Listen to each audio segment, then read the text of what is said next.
দ্বাদশ শ্রেণীর ছাত্রছাত্রীদের আজকের ক্লেশনে সবাইকে স্বাগত জানাই। তো চলো আজকে আমরা আলোচনা করব গ্রুপ 16 যে গ্রুপ 16 মৌলগুলোর যে জেনারেল ট্রেন্ডস তাদের আমরা ব্যাখ্যা নিয়ে মানে তাদের সেই জেনারেল ট্রেন্ডসগুলো অর্থাৎ পারমাণবিক ব্যাসার্ধ বা মনে করো আয়নীকরণ এনথ্যালপি বা ইলেকট্রন গ্রহণ এনথ্যালপি অথবা মনে করো ক্যাটিনেট করার যে তাদের প্রবণতা, এই সব নিয়ে আজকের দীর্ঘ একটু আলোচনা থাকবে।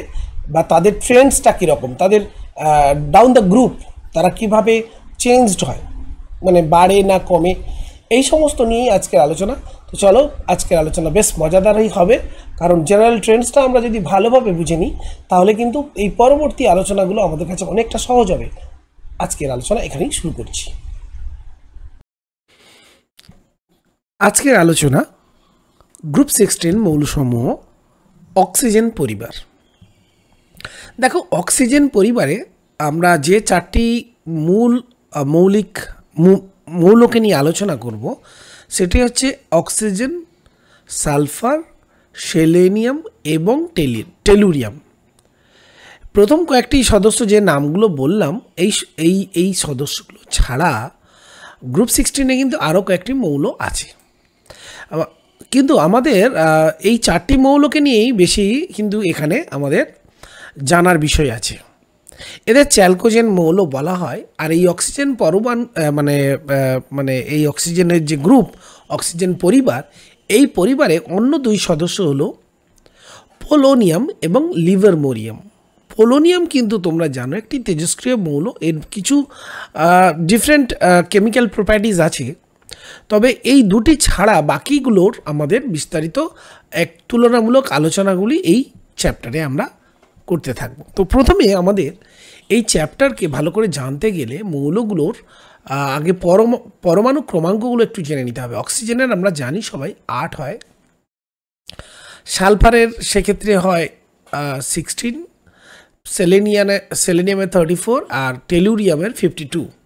আর পোলোনিয়াম যেহেতু বললাম এর এর এর এর atomic number greater than 82, obviously এটা একটা তেজস্ক্রিয় মৌল। আর লিভারমোরিয়াম এটা তো আমরা জানি যে এটা মূলত এখনও রিসার্চ লেভেলেই আছে। তো চলো এখন শুরু করা যাক। ইলেকট্রন বিন্যাস, অক্সিজেনের ইলেকট্রন বিন্যাস আমরা জানি সবাই 1s2, 2s2 অ্যান্ড 2p4। 2p4-এ এখানে নিশ্চয়ই তোমরা জানো 2p4-এ ইলেকট্রনগুলো যেহেতু পিতে আমরা 3টে অরবিটাল আছে, তার মানে আগে একটি করে ফিলিং হবে, তারপর দুটি ফিলিং হবে, তার মানে কোনো একটা অরবিটালে দুটি ইলেকট্রন থাকবে। তো তাহলে আমরা এখানে দেখতে পেলাম যে ইলেকট্রনগুলো অ্যাকচুয়ালি যে এই ইলেকট্রনগুলো একটা পেয়ার আছে, আর 2sটা কি আছে, ফিল্ড অবস্থায় আছে। 2sটা কিন্তু পেয়ার্ড অবস্থাতে আছে, তাহলে 2s2। নর্মালি অক্সিজেনের যখন জেনে গেছি, অবভিয়াসলি এর যে সদস্য সালফার তার হবে 3s2, 3p4। একইভাবে সেলেনিয়ামের হবে কি না 4s2, 4p4। অবভিয়াসলি 4s-এর আগে আমরা জানি 3d10 অবস্থায় থাকবে। তার মানে দেখো সেলেনিয়াম থেকে কিন্তু সালফারের পরে আগে কিন্তু সালফারের যে আছে না 3s2, 3p4, এর আগে কিন্তু কোনো ডি অরবিটাল নেই, কিন্তু সেলেনিয়ামে চলে এলো 3d অরবিটাল। তার মানে এখান থেকেই কিন্তু একটু ডিফারেন্ট কেমিক্যাল অ্যাক্টিভিটি শুরু হয়ে গেল। টেলুরিয়ামের ক্ষেত্রে আমরা একইভাবে বলবো, যেহেতু এটা এখানে 4s2 হয়েছে, সেটা হবে 5s2, 5p4। অবভিয়াসলি 5s-এর আগে নিশ্চয়ই কী থাকে, আমরা জানি 4d10। আর টেলুরিয়ামে চলে আসছি, টেলুরিয়ামে যেটা বললাম 5s2, 5p4, এখানে কিন্তু কোনো 4f অরবিটাল এখনও আসেনি, কিন্তু যখনই তুমি পোলোনিয়ামে যাবে তখন চলে এলো 6s2, 6p4, যেখানে 6s-এর আগে অবভিয়াসলি 5d আছে, 5d10, কিন্তু তার আগে আছে কি 5d10-এর আগে কিন্তু 5s2, 5p2, 5s2, 5p2, তার আগে কিন্তু 4f অরবিটাল আছে, যেটা 14টি ইলেকট্রন আছে। তার মানে এখানে 4f আছে, ডি অরবিটাল আছে। এই অরবিটালগুলো যারা ভালো করে নিউক্লিয়াসকে স্ক্রিন করতে পারে না, তারপরে স্ক্রিনিং এফেক্ট এখানেও আছে। তো এই ছিল। আর লিভারমোরিয়ামেরও দেখো একইভাবে ইলেকট্রন বিন্যাস এখানে দেখানো হয়েছে ঠিক আছে, আমরা মূলত এই চারটিকে গুরুত্ব দেব, অক্সিজেন, সালফার, সেলেনিয়াম এবং টেলুরিয়াম। নেক্সট আমরা বলবো যে এই গ্রুপ 16 মৌলগুলোর যে ন্যাচারাল যে অকারেন্স অর্থাৎ প্রাকৃতিক অবস্থান। দেখো তোমরা অলরেডি জেনে গেছো যে অক্সিজেনের বাই ভলিউম এয়ারে আমাদের অক্সিজেন তো থাকে, অক্সিজেন একটা তো গ্যাসাস এলিমেন্ট, তো এটা যখন বায়ুমণ্ডলে থাকে সেটা বাই ভলিউম এটা হচ্ছে 20%, অ্যাবাউট 20.06% বা 04%, কিন্তু এটা যখনই বাই ওয়েট করব সেটা হয়ে যাচ্ছে 23%। তো এছাড়াও কিন্তু অক্সিজেন বিভিন্ন যৌগে, ভূত্বকে, আর্থ ক্রাস্টে, সিলিকেট যৌগে বা কার্বনেট যৌগে, সালফেট যৌগে অক্সিজেন কিন্তু আছে। তাহলে অক্সিজেন শুধু এলিমেন্টাল স্টেটে নেই, কম্পাউন্ডের মধ্যেও আছে। তাছাড়া কিছু হাইড্রোকার্বন যৌগ, হাইড্রোকার্বন বলবো না, অ্যাকচুয়ালি বলবো কার্বোহাইড্রেট যৌগ, সেই সমস্ত যৌগ, অ্যালকোহল, সমস্ত জায়গাতেই প্রায়, তাছাড়া জলে তো আছেই। তো এই বিভিন্ন কম্পাউন্ডের মধ্যেও অক্সিজেনের কিন্তু অকারেন্স আছে। চলে আসি সালফার কিন্তু এয়ারে যতটুকু না আছে তার থেকে অনেকটাই বেশি আছে কিন্তু আর্থ ক্রাস্টে, অর্থাৎ ভূত্বকে, আর্থ ক্রাস্টে, CRUST, আর্থ ক্রাস্ট, CRUST, আর্থ ক্রাস্ট, ভূত্বক। এই ভূত্বকে প্রায় 0.03% থেকে 0.1% এরকম পরিমাণ আছে সালফার। তো সালফার এলিমেন্টাল স্টেটে কখনোই থাকে না, অ্যাকচুয়ালি কম্পাউন্ড রূপে থাকে। যেমন ধরো সালফেট রূপে আছে magnesium sulphate, calcium sulphate, barium sulphate. Pyrites যৌগে আছে Cu2S, পড়েছ ক্লাস 10-এ, Fe2S3, কাভার পাইরাইটিস, এই সমস্ত যৌগে আছে।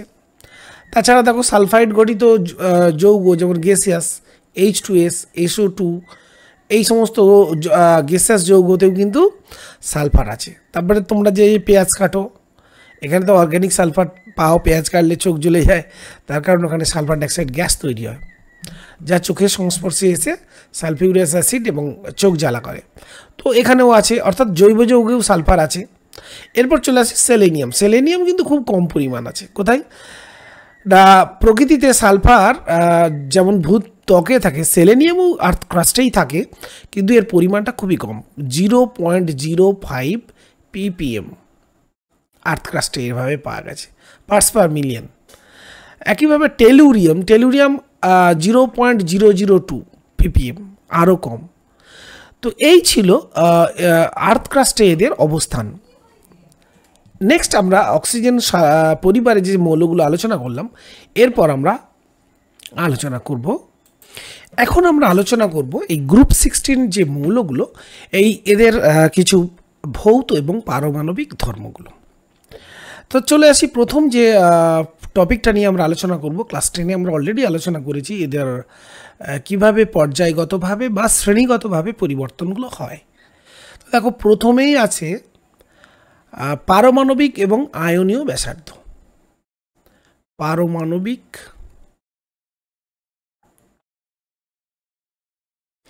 ও আয়নীয় ব্যাসার্ধ।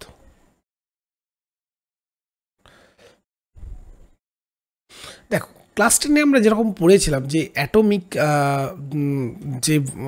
অ্যাটমিক সাইজটা আমরা জানি কি হয় না, পর্যায়গতভাবে যত বাম দিক থেকে ডান দিকে যাব কমবে, আর শ্রেণী বরাবর ওপর থেকে নামবে। কনসেপ্টটা ঠিক একই। এখন তোমরা যদি প্রশ্ন করো যে কেন বাম দিক থেকে ডান দিকে গেলে পারমাণবিক আকার, পারমাণবিক আয়তন কেন কমে, খুব সহজ উত্তর। দেখো পারমাণবিক ব্যাসার্ধের যদি আলোচনাটা আমরা করি, দেখো যদি কোনো একটা পিরিয়ড বরাবর আমরা যদি ধরি, কোনো একটা পিরিয়ড, ধরো পিরিয়ড নাম্বার 2, পিরিয়ড নাম্বার 2-এ প্রথমে যে সদস্যটা আছে সেটা হচ্ছে বেরিলিয়াম, তারপর আছে বোরন, তারপরে কার্বন। দেখো এদের প্রত্যেকটির কিন্তু নাম্বার অফ অরবিটালস অর্থাৎ কক্ষক সংখ্যা কিন্তু একই। দেখো এক্ষেত্রে 1s2 2s2, বোরনের দেখো 1s2 2s2 2p1, অর্থাৎ নাম্বার অফ অরবিটালস কিন্তু বাড়ছে, কিন্তু নাম্বার অফ অরবিট, এখানেও দেখো দুটি অরবিট, এখানেও দুটি অরবিট, দুটি অরবিট, অর্থাৎ আমি যদি শেষ পর্যন্ত যাই, যে একদম ফ্লুরিন পর্যন্ত যাই, সেখানে দেখো কে আর এল অরবিট আছে 1s2 2s2, ফ্লুরিনের হচ্ছে 1s2 2s2 2p5। তাহলে পারমাণবিক সংখ্যা বাড়ছে কিন্তু নাম্বার অফ অরবিট বাড়ছে না, অর্থাৎ এদের আকার একই হওয়ার কথা। কিন্তু খেয়াল করে আমাদের দেখতে হবে যে যেমন পারমাণবিক সংখ্যা বাড়ছে, এই পারমাণবিক সংখ্যা বাড়ার সঙ্গে সঙ্গে, অর্থাৎ প্রোটন সংখ্যা বাড়ার সঙ্গে সঙ্গে নিউক্লিয় চার্জ, সেই নিউক্লিয় চার্জ বৃদ্ধি পাচ্ছে, ফলে বহিস্থ ইলেকট্রনের প্রতি যে আকর্ষণ, সেই আকর্ষণ যেটাকে আমরা বলি এফেক্টিভ আকর্ষণ, সেটাও কিন্তু বাড়ছে। কেন কেন বাড়ছে না, খুব সহজ কুলম্বের বিকর্ষণ যদি আমরা বা আকর্ষণ বলে সূত্রটা ইউজ করি, দেখো আমাদের ছিল Q1 Q2 যদি গুণ করি, তার সঙ্গে কিন্তু ফোর্সেস অফ অ্যাট্রাকশানটা বাড়ে। তাহলে দেখো যদি নাম্বার অফ প্রোটনস বাড়ে, তার মানে নাম্বার অফ ইলেকট্রনস বাড়ছে। তাহলে আমি যদি বলি বেরিলিয়ামের ক্ষেত্রে কি 4 প্রোটনস, মানে 4 পজিটিভ চার্জ আর 4 নেগেটিভ চার্জ, কিন্তু ফ্লুরিনের ক্ষেত্রে ফোর্সেস অফ অ্যাট্রাকশানটা কি না স্যার, এখানে 9 প্রোটনস আর এখানে 9 ইলেকট্রনস, তাহলে 9/9 গুণ করলে 81 ইউনিট, আর এখানে 16 ইউনিট, তার মানে এখানে ফোর্স অফ অ্যাট্রাকশানটা ম্যাক্সিমাম। তাহলে কী হবে, বাইরের ইলেকট্রনের প্রতি ম্যাক্সিমাম অ্যাট্রাকশান হলে কী হবে, তারা একটু ভেতরের দিকে ঢুকে আসবে, ফলে আকারটা ছোট হবে। এই হচ্ছে কনসেপ্ট। সো গ্রুপ বরাবর আমরা বুঝলাম যে এদের পারমাণবিক আকার কি হয়, অবশ্যই কমতে থাকে। তো এখানে দেখো সিকোয়েন্সটা দেখানো হয়েছে, সমযোজী ব্যাসার্ধগুলো দেখো 66, কার ক্ষেত্রে না অক্সিজেনের ক্ষেত্রে 66 ইউনিট পিকোমিটারসে, সালফারের দেখো 104, মানে গ্রুপ বরাবর বাড়ছে।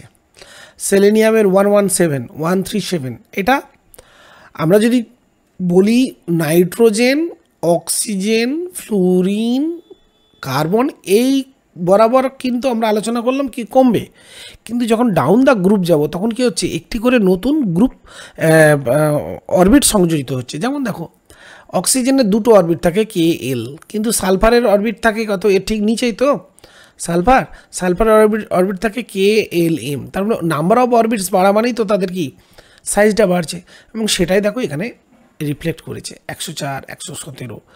কিন্তু এখানে খেয়াল করব এইখানে যে জাম্পটা হলো, এইখানে কিন্তু জাম্পটা কমে গেল, এখানেও কমে গেল, অর্থাৎ এই জায়গাগুলো থেকে যে নাম্বার অফ নতুন করে অরবিট সংযোজনের ফলে যে পারমাণবিক আকারটা যতটা বৃদ্ধি হওয়ার কথা, এক্ষেত্রে যেটা হলো সেরকম কিন্তু হলো না। তার কারণ এখানে আমরা আসবে ঠিক আগের চ্যাপ্টারে যেটা আমরা পড়েছি, সেই স্ক্রিনিং এফেক্ট বা আবরণী প্রভাব, সেই কারণেই কিন্তু এই জাম্পটা হলো না, সেটা আমরা আলোচনা করব। আচ্ছা, দ্বিতীয় যে আমরা টপিকটা নিয়ে আলোচনা করব সেটা হচ্ছে আয়নীকরণ বিভব বা আয়নাইজেশন এনথালপি। দেখো আয়নাইজেশন এনথালপির কথা যদি আমরা বলি, আয়নীকরণ বিভব,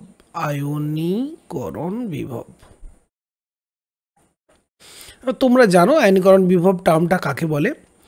দেখো কোনো একটা পরমাণু যদি গ্যাসীয় এবং বিচ্ছিন্ন অবস্থায় থাকে, মানে অ্যাটমিক স্টেটে থাকে, তখন তার সবচেয়ে বাইরের ইলেকট্রনকে আমরা যদি অসীমে নিয়ে যাই, তার জন্য ন্যূনতম যে পরিমাণ এনথালপি লাগে, অর্থাৎ শক্তি লাগে, সেই ন্যূনতম শক্তিকেই বলা হচ্ছে অবশ্যই আয়নীকরণ বিভব বা আইপি।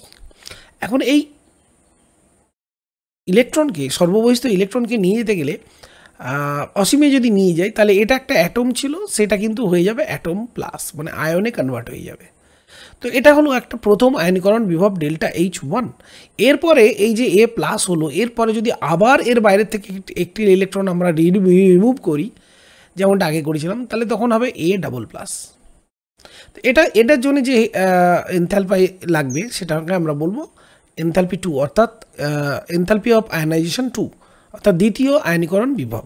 ঠিক একইভাবে এরপরেরটা হলে তৃতীয় আয়নীকরণ বিভব।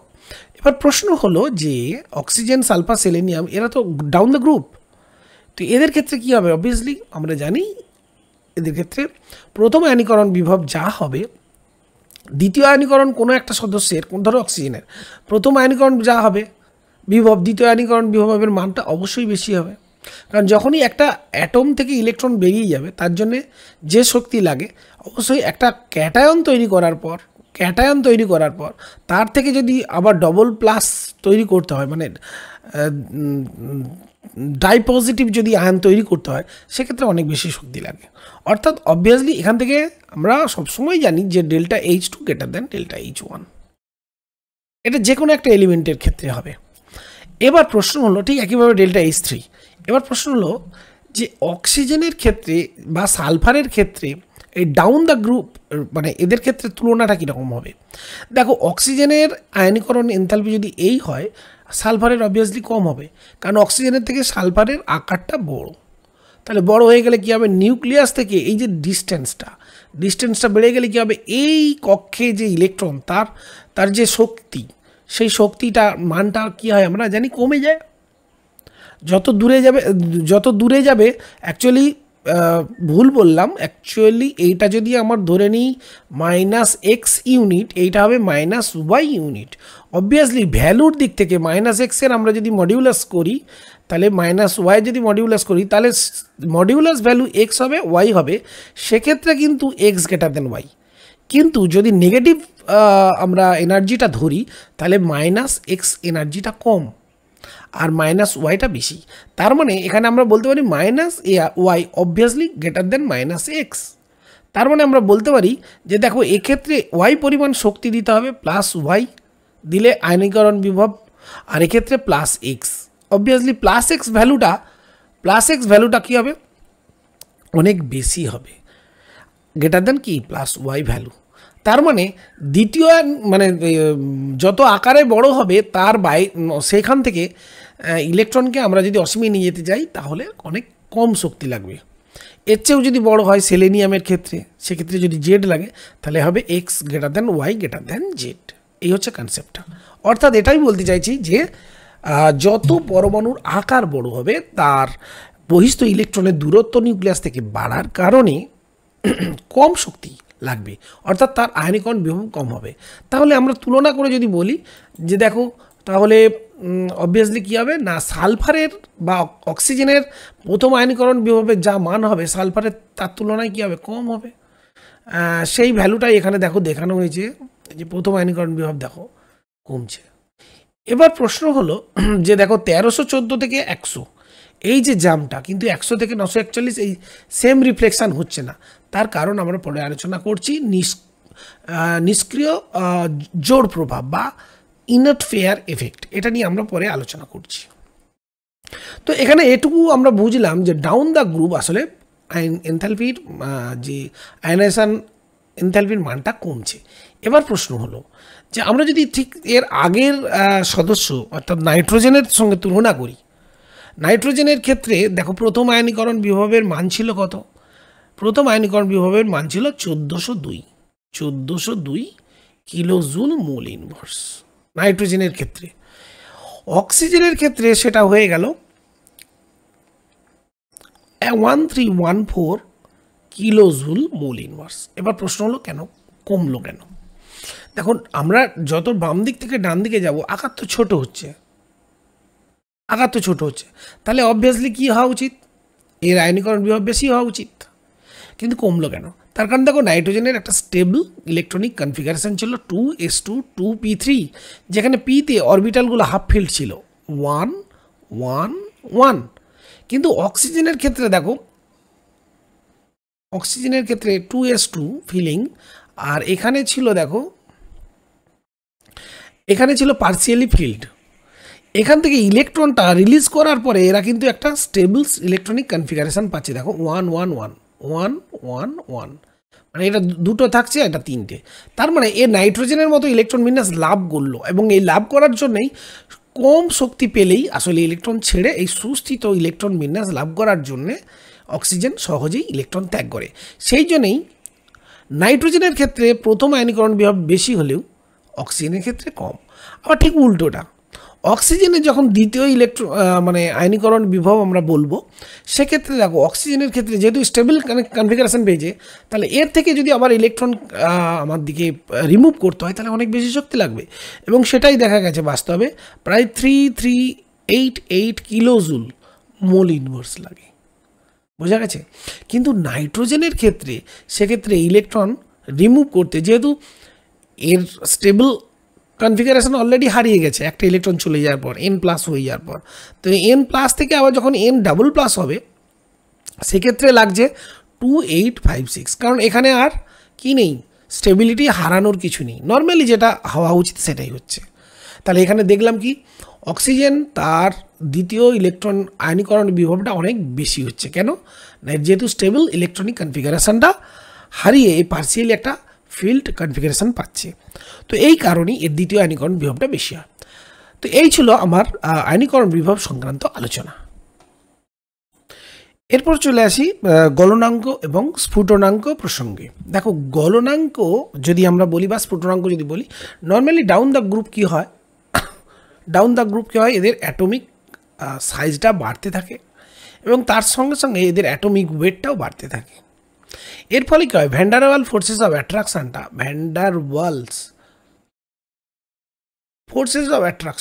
বাড়তে থাকে।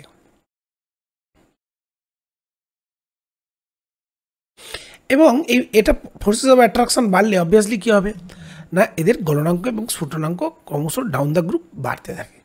কিন্তু একটুখানি আমরা এক্সেপশান আছে, এটা যদি অক্সিজেন হয়, এটা যদি সালফার হয়, এটা যদি সেলেনিয়াম হয়, এটা যদি টেলুরিয়াম হয়, তো দেখা গেছে পোলোনিয়াম এবং টেলুরিয়ামের ক্ষেত্রে একটা এক্সেপশান এসে যাচ্ছে। এক্সেপশানটা কি না, বলা হচ্ছে পোলোনিয়ামের গলনাঙ্ক ও স্ফুটনাঙ্ক আসলে টেলুরিয়ামের থেকে, মানে টেলুরিয়ামের চেয়ে কমে যাচ্ছে, অ্যাকচুয়ালি বেশি হওয়া উচিত।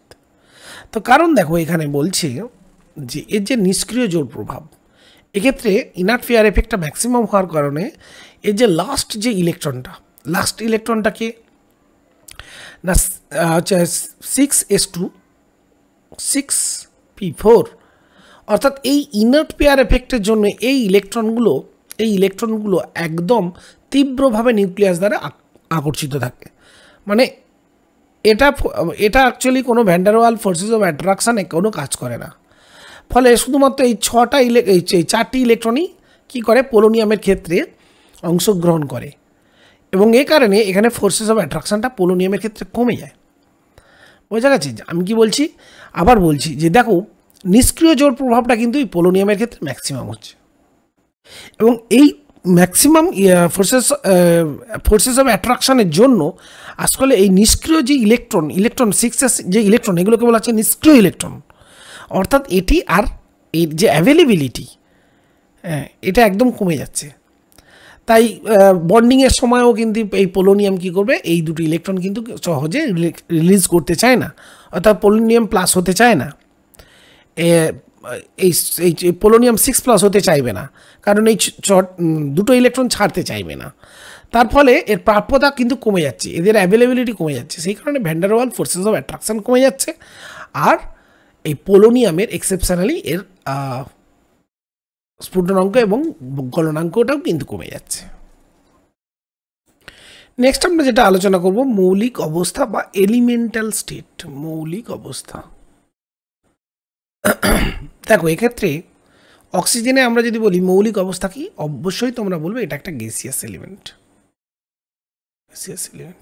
তার কারণ দেখো অক্সিজেন মাত্র 2টি পরমাণু একসঙ্গে সংযোজিত হয়, ফলে এদের মধ্যে যে van der Waal forces of attraction O2 with another O2 এটা কম হয়। কিন্তু যদি এরকম হতো, অক্সিজেন মনে করো 7টি বা 8টি পরমাণু একসঙ্গে যুক্ত হতো, তাহলে এটাও কিন্তু অবভিয়াসলি সালফার বা সেলেনিয়ামের মতো সলিড হতে পারত। প্রশ্ন হলো কেন সম্ভব নয়। দেখো অক্সিজেনের আকার ছোট, এই আকার ছোট হওয়ার জন্য কি হচ্ছে, এরা সহজেই পি পাই বন্ডিং তৈরি করে, একটা নয় একাধিক তৈরি করতে পারে। তাহলে একাধিক পি পাই বন্ডিং তৈরি করার ফলে জন্য, তার মানে একটি তো তৈরি হচ্ছে সিগমা বন্ডিং, হচ্ছেই, আর একটি পাই হচ্ছে। এইভাবে O2 অণু যুক্ত থাকছে। এখন আকার যদি বড় হয়ে যায় তখন কী হবে, এই পি পাই বন্ডিংটা হতে পারবে না। ঠিক এই কারণেই সালফার আর সালফার এদের মধ্যে এইরকম পি পাই বন্ডিং হয় না। সেই জন্য তারা কি করে, একটা সালফার আর একটা সালফার এরকম করে তারা একটা লং ফর্মে এরকমভাবে এরকম একটা স্ট্রাকচার তৈরি করে, ঠিক অনেকটা ক্রাউনের মতো, মুকুটের মতো রাজাদের, তাই না, এরকম স্ট্রাকচার তৈরি করে। তার মানে বোঝা গেল যে এরা আসলে এদের পারমাণবিকতা সালফারের ক্ষেত্রে বা সেলিনিয়ামের ক্ষেত্রে যথেষ্ট বেশি 8, সে থেকে না অক্সিজেনের ক্ষেত্রে মাত্র পারমাণবিকতা হচ্ছে 2। তো এই আকার বড় ছোট হওয়ার কারণেই আসলে এই পাই বন্ডিং সালফার থেকে সেলেনিয়াম এই ডাউন দ্য গ্রুপ এলিমেন্টসের পক্ষে সম্ভব নয়। সেই জন্য এরা মূলত একাধিক পরমাণু পরস্পর সঙ্গে যুক্ত থাকে এরকমভাবে সিঙ্কড আকারে, বলয়াকার কুঞ্চিত শৃঙ্খট অনুরূপে, এবং সেই জন্য এদের ভ্যান্ডারওয়াল ফোর্সেস অফ অ্যাট্রাকশান একটি অণুর সঙ্গে অন্য অণুর অনেক বেশি হয়, কেন আণবিক গুরুত্ব যথেষ্ট বেশি হয়ে গেছে। এবং এর কারণে এরা নর্মালি সাধারণ অবস্থায় মৌলিক অবস্থায় এদের কঠিন হয়, এদের মৌলিক অবস্থা নর্মালি কঠিন হয়। ওকে,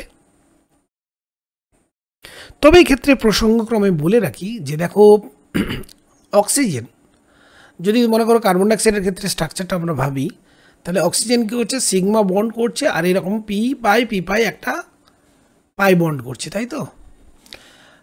ঠিক একইভাবে কার্বন ডাইঅক্সাইডের জন্য আমরা এটা করছি।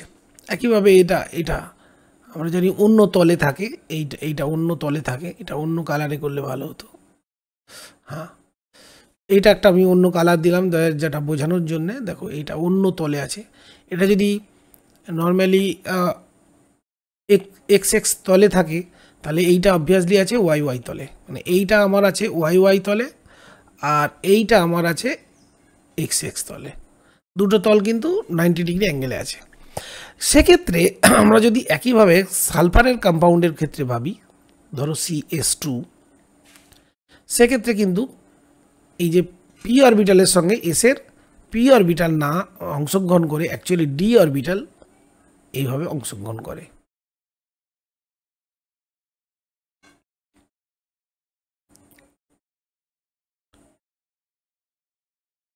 এইভাবে মনে করো এটা পি এক্স অরবিটাল, এটা DXY, এদের সঙ্গে একটা ওভারল্যাপিং হয়, এটাই হলো পি পাই ডি পাই বহুবন্ধন। এইভাবেও কিন্তু স্ট্রাকচার তৈরি হতে পারে, ঠিক আছে। কারণ এনার্জেটিক্যালি 2p তার সঙ্গে 3p এটা ফেভারেবল নয়, এই বন্ডিংটা ফেভারেবল নয়, এটা ফেভারেবল বন্ডিং নয় অ্যাকর্ডিং টু LCAO মেথড।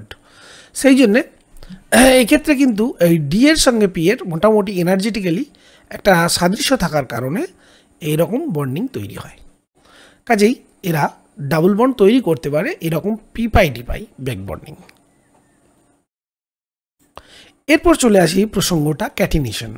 তোমরা জানো কার্বনের ক্ষেত্রে ক্লাস 10-এ পড়েছো এরকমভাবে ক্যাটিনেট করতে পারে, কার্বন একটা দীর্ঘ শৃঙ্খল তৈরি করতে পারে, তাই না, চতুর্যোজ্যতার জন্য এবং এদের আকার যথেষ্ট ছোট হওয়ার জন্য। ঠিক একইভাবে সালফারও কিন্তু এরকমভাবে ক্যাটিনেট করতে পারে, অর্থাৎ সালফারের আবার ক্যাটিনেশন ক্ষমতা যথেষ্ট বেশি। আবার সালফারের থেকে পোলোনিয়ামের ক্যাটিনেশনের সালফার থেকে নিচে down the group sulphur, selenium, tellurium এদের আকার বেড়ে যাচ্ছে, এদের প্রবণতা কমে যাচ্ছে। কিন্তু অক্সিজেনে এরকম কোনো ক্যাটিনেট করার ক্ষমতা নেই, কারণ অক্সিজেনে দেখো, অক্সিজেনের প্রথম কারণ দেখো, অক্সিজেনের আকার ছোটোর জন্য এর চারিদিকে যে ইলেকট্রন ডেনসিটি, এই অক্সিজেনের চারিদিকে যে ইলেকট্রনের ডেনসিটি অনেক বেশি হয়। ডেনসিটি বেশি হলে কী হবে, পরস্পরকে রিপালস করবে, বিকর্ষণ করবে, এই বিকর্ষণজনিত কারণে সম্ভব নয়। সালফারের সেদিক থেকে আকার বড় এবং যথেষ্ট এরা দূরে থাকে, সেদিক থেকে এই বিকর্ষণ বলটা সালফারের ক্ষেত্রে এতটা বেশি হয় না, সেই কারণে এরা সহজেই ক্যাটিনেট করতে পারে এবং এদের ক্যাটিনেশনের প্রবণতা যথেষ্ট বেশি। এবং ডাউন দ্য গ্রুপ আমরা জানি সালফার থেকে পোলোনিয়াম আকার বাড়ার ফলে মৌল যে বন্ধনের যে দৈর্ঘ্য সেটা তো ক্রমশ বৃদ্ধি পাচ্ছে। দেখো সালফারের থেকে সেলেনিয়াম এর আকারটা আরও, এই দূরত্বটা আরও বেড়ে যাচ্ছে, আকারও বাড়ছে, ফলে দূরত্বটাও বাড়ছে। তো এটার কারণেই এদের প্রবণতাটাও কিন্তু কমে যায়। নেক্সট বলবো বহুরূপতা। নেক্সট আমরা আলোচনা করব বহুরূপতা। দেখো এই মৌলগুলি আমরা জানি সালফার একটা বহুরূপী মৌল, সালফারের বহুরূপতা আছে, অ্যালোট্রপি আছে, এবং সালফারের ক্ষেত্রে অনেকগুলি এদের অ্যালোট্রপস আছে। তার মধ্যে রম্বিক সালফার আর মোনোক্লিনিক সালফারটা খুবই গুরুত্বপূর্ণ। রম্বিক আর মোনোক্লিনিক। হ্যাঁ, এখন প্রশ্ন হচ্ছে যে সালফারের ক্ষেত্রে স্যার বললেন, অক্সিজেনের ক্ষেত্রে অক্সিজেনেরও অ্যালোট্রপিক আছে, তোমরা জানো অক্সিজেনের O2 O3 এরা হচ্ছে অ্যালোট্রপস, মাত্র 2টি আছে। আবার সেলেনিয়ামের ক্ষেত্রে প্রায় 8টি। হ্যাঁ, এবং এগুলো এদের ক্ষেত্রে ওই সেলেনিয়ামের আছে লাল মোনোক্লিনিক রূপভেদ আছে। সেলেনিয়ামের অনেকগুলো আছে, কিন্তু সেলেনিয়াম নিয়ে আমরা এখানে খুব একটা বেশি পড়াশোনা করব না। টেলুরিয়ামের মাত্র একটি কেলাসাকার রূপভেদ আছে, টেলুরিয়ামের একটি রূপভেদ আছে, ঠিক আছে। আর পোলোনিয়ামের 2টো ধাতব রূপভেদও বর্তমান। তো এইগুলো নিয়ে আমাদের খুব একটা এখানে বেশি আলোচনা হবে না, মূলত আলোচনা হবে সালফারের যে বহুরূপী মৌল আছে রম্বিক আর মোনোক্লিনিক, এইটা নিয়ে আমরা মূলত এই পরবর্তী লেসনে ডিটেলড ডিসকাশন করব। তো সবাইকে অসংখ্য ধন্যবাদ জানিয়ে আজকের লেসন এখানেই শেষ করছি।